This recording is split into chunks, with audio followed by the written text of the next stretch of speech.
That first historic flight on December the 17th, 1903, lasted only 12 seconds. 3 years later, they could stay in the air for half an hour or so.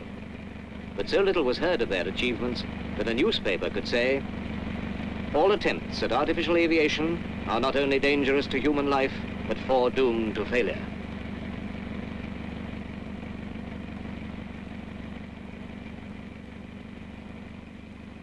When Wilbur Wright took his machine to France in 1908, he found several promising designs. By and large, European pioneers thought that an aeroplane should fly level of its own accord. But their tractor monoplanes and wheeled undercarriages were new.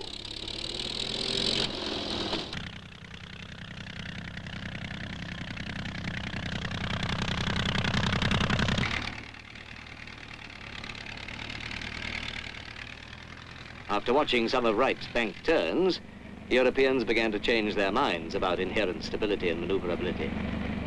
It was evident that the pilot must have 3 controls, even if he needed 3 hands and both feet. So the aileron was born, and the joystick. At this stage, the small, underpowered aircraft offered less drag in monoplane form. But for many years, the stronger wing structure and lighter wing loading of the biplane were decisive factors. Very soon, the best features of each type were combined in the tractor biplane.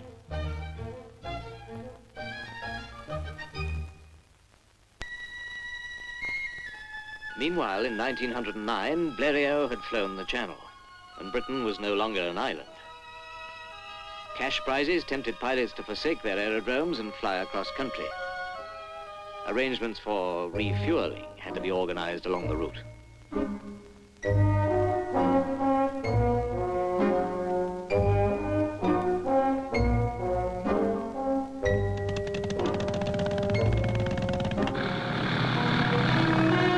When war broke out in 1914, the typical military aircraft was a 2-seater tractor biplane. Very soon, 2 distinct types emerged, the bomber and the fighter.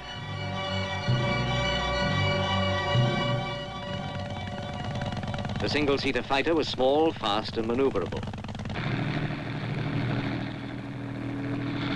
Speed and rate of climb were at a premium. In 4 years, the fighter developed into quite a neat little aircraft.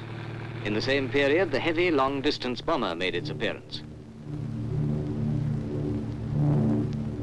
God would not suffer such an invention to take effect, for who sees not that no city can be secure against attack? And they which cast down their fireworks and fireballs from a height out of gunshot cannot be offended by those from below. When Alcock and Brown flew a heavy bomber across the Atlantic in June 1919, it became obvious that the aero engine could now be trusted with passenger work. The first regular air services operated over short distances between capital cities.